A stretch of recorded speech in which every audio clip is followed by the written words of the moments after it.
3 years ago, I built a robot that could play aim lab, not just click targets, but track them, aim at them, and fire with precision. I took that same design of robot driving a mouse around, and it kind of worked in Unturned, a zombie survival game. But now I'm taking a stab at something way harder: Valorant. A real competitive shooter, real strategy, real stakes. In a game that I'm iron at the bottom of the barrel. Let's do the undoable and build an undetectable AI aimbot that can cheat in Valorant.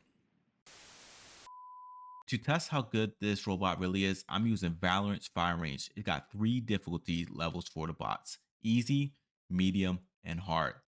This is a space some players use to warm up or dial in their aim before hopping into a match. It's fucking hard.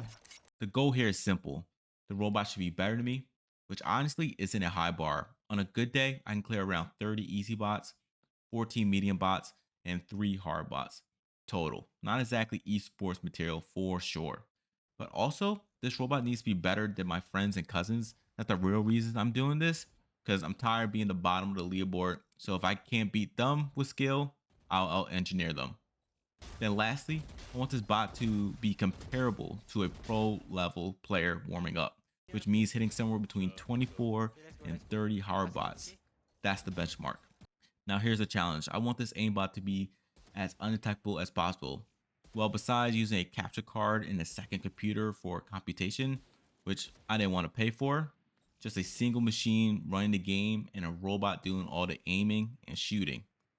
Valorant, by the way, has one of the most advanced anti-cheat systems in gaming, Vanguard. It's kernel level, it runs even before Windows boot, but instead of injecting code or spoofing inputs, I'm just going to have a physical robot play the game for me. In a way, this is like creating a nightmare scenario for anti-cheat developers, because how do you stop something that isn't in the software at all? All right, so here's the big question. How do you detect enemies on the screen without hacking into the game client? We're not pulling memory values, we're not scraping player positions from the network, none of that. We're treating this just like a human player would, purely from visual input, a robot watching the screen.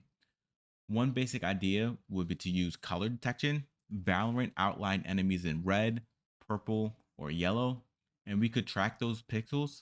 But the problem, Valorant is chaotic.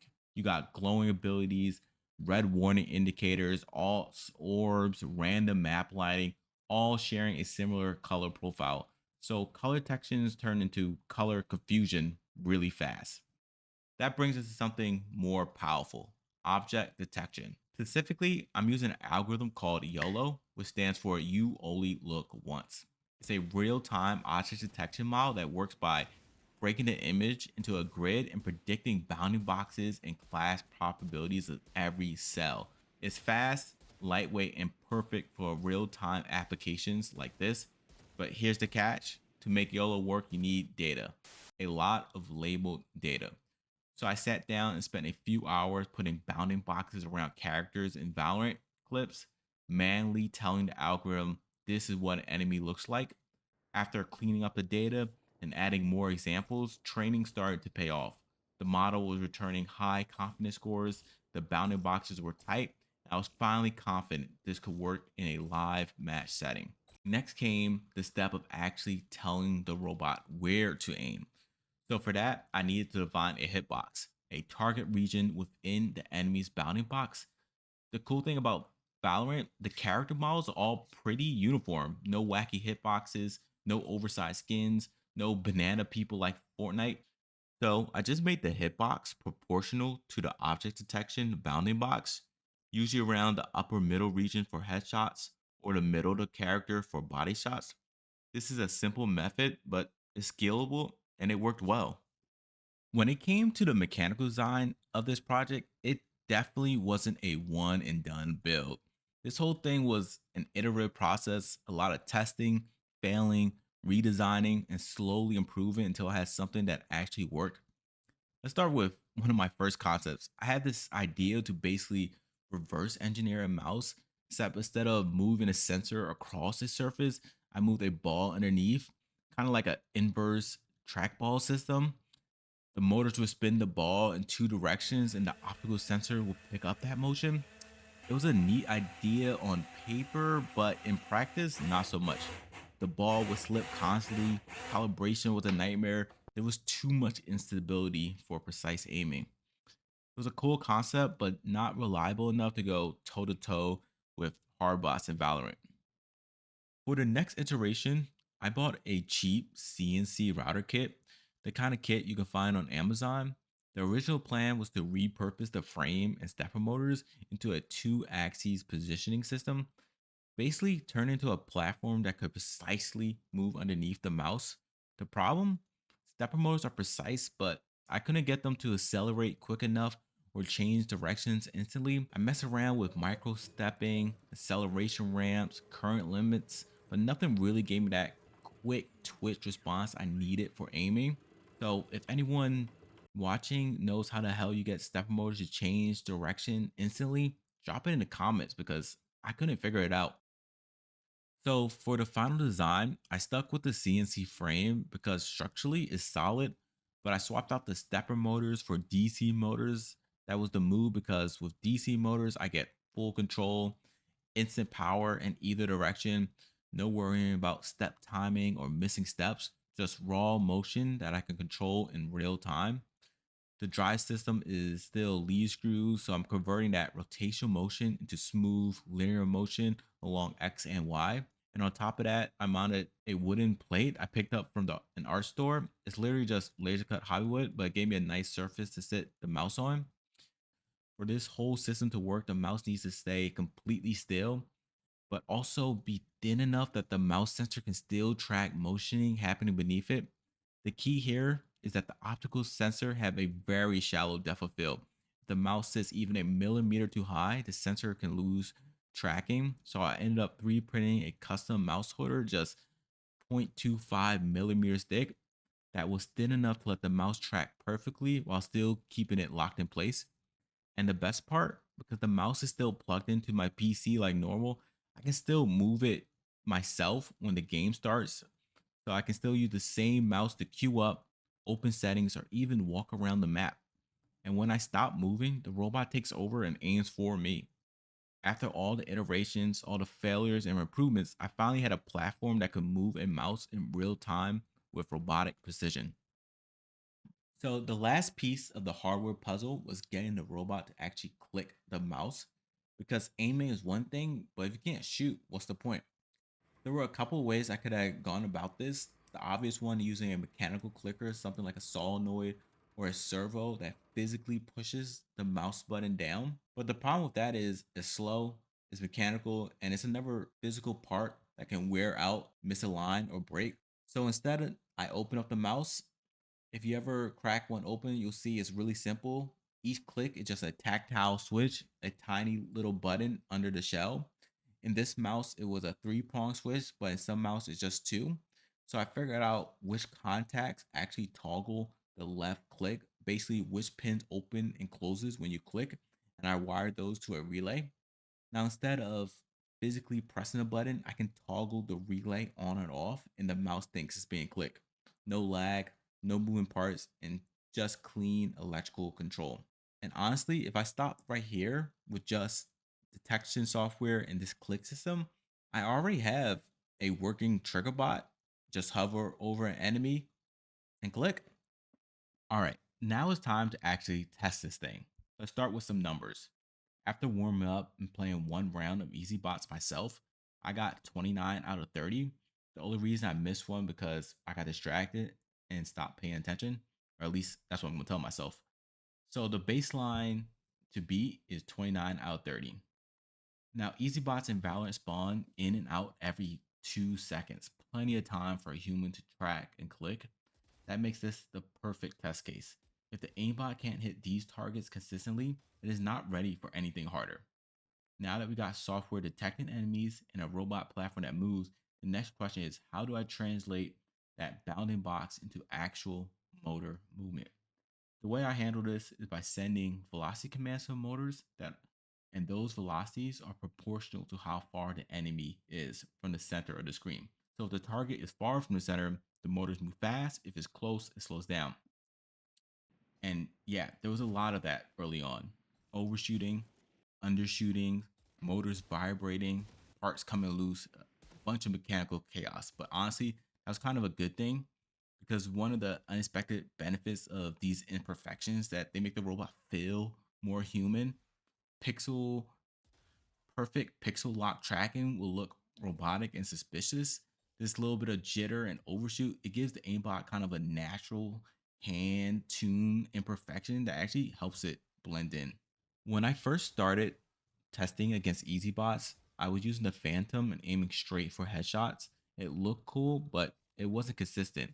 The robot was fast, sure, but getting pixel perfect headshots with a moving mechanical system turned out to be a little too ambitious for this first demo, so I pivoted. I switched to the Marshall and started aiming for body shots instead. Yeah, I'll admit it's kind of a cop out, but at this point of the project, it wasn't to show off god tier flicks, it was to show off the technology. And body shots made everything more stable, more repeatable, and still very much effective. Now there was another major problem I had to solve.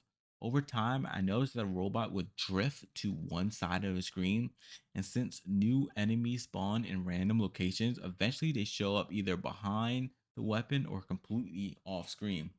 Before solving this, my best score was 25 out of 30, but I knew I had to fix that drift before I can go any further. Okay. So I started watching gameplay footage from pro players and something clicked.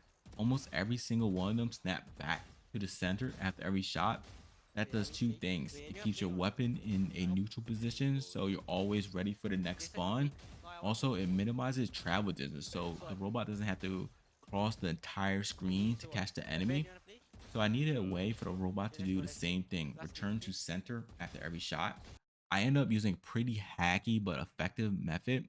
Valorant has a bright blue scoreboard at the top of the screen. I wrote a quick color detection script to find it, then added a vertical and horizontal offset to find a center point on the screen. Basically, a reset target position. So after each kill, the robot would return to that spot and wait for the next enemy. It wasn't elegant, but it was repeatable and it worked really well.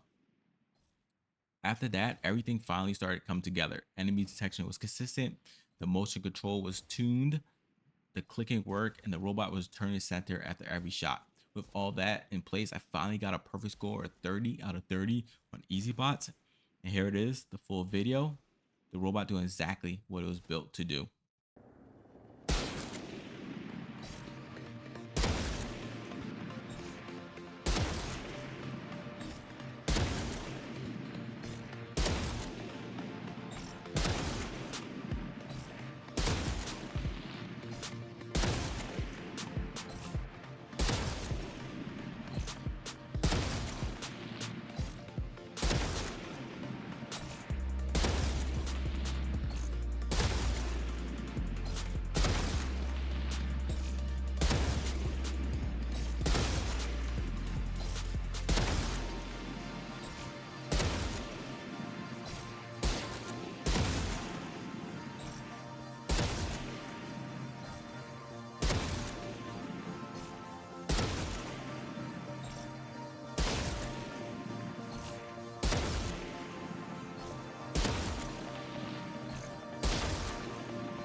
From this point forward, medium and hard bots, it wasn't really about major system redesigns anymore. It became more of a game optimization, tuning the software, refining the hardware, and tightening every part of the control loop to squeeze out as much performance as possible. Medium bots in Valorant spawn once every second, so the pacing is much faster than easy bots. And honestly, this is a better reflection of how fast you need to respond in a real match. If I could get 30 out of 30 here, it would show the system's getting close to human level response time, which is a whole lot different benchmark compared to just hitting static targets. When I first ran medium bots myself, I got a score of 14. With a bit of practice, I can usually hit around 22 out of 30, but I never got a perfect 30. So this was a serious challenge. First change I made was reducing the screen resolution to 1280 by 720. That might sound like a step backwards visually, but it helped a ton. With fewer pixels to process, both color detection and screen grabbing got significantly faster. Next was software optimization. I implemented advanced threading so the system could grab images and detect enemies in parallel. Before it was grab, process, move, repeat. Now grabbing and detection was decoupled. As soon as a new image is available, the detector runs in a separate thread. No more waiting around for frame processing to finish before grabbing the next one. So timing wise, the image grabbing happened once. On the hardware side, I started with some low end brush DC motors that worked okay for EasyBots, but I quickly ran into limitations. The big issue, they had no feedback. I couldn't control velocity directly. There was always a delay between sending commands and the motor actually responding. So I upgraded to a higher end actuator with encoder feedback. Now I can control velocity directly, which gave me smoother, more responsive movement. The only trade off, these better motors were slower. So visually, it didn't look as dramatic on camera. The platform wasn't darting around like before, which kind of sucks for the visual effect, but performance wise, it was way better. Lastly, I swapped out my 3060 Ti for a 5060 Ti, more GPU power, more VRAM, and just faster overall object detection, especially helpful when running YOLO models in real time. After all those tweaks, hardware upgrades, threading, resolution changes, I finally got the result I was chasing. 30 out of 30 on medium bots that some actual players can't even do.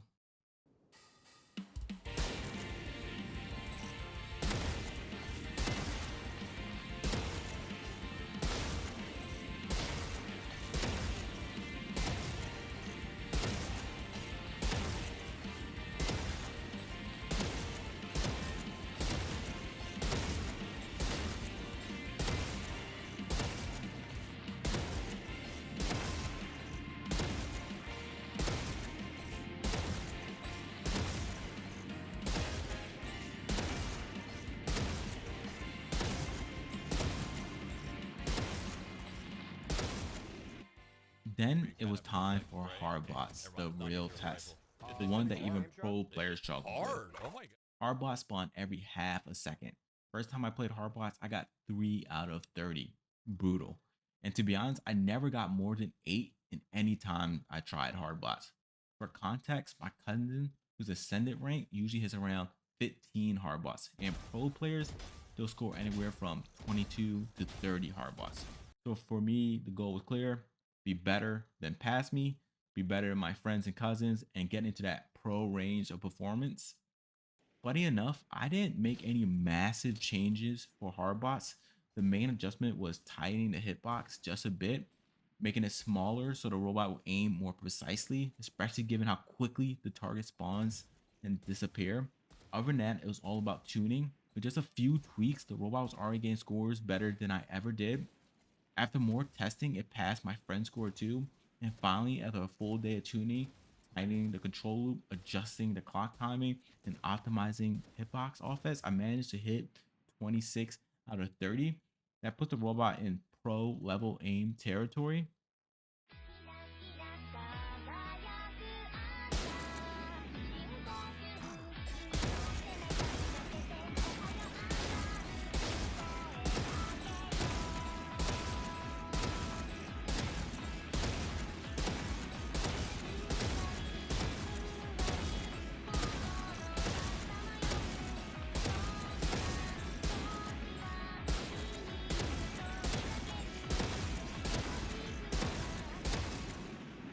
I could have spent more time tuning the robot, chasing that elusive 30 out of 30, which to be honest, very few players ever hit. But I think stopping at 26 actually makes a stronger point. The robot isn't perfect, and that's good. If you keep running it, sometimes it'll get less than 26, sometimes maybe more. It's probabilistic, just like a human. No artificial god tier aim here, just solid, consistent performance. Thanks so much for watching. And if you made it this far, leave your best scores for medium and hard bots and your rank if you have one in the comments. Also, please like and subscribe if you're into these kind of tech plus gaming projects. Help grow the channel. Maybe support the Patreon. I don't post enough for Patreon, but your support is welcome.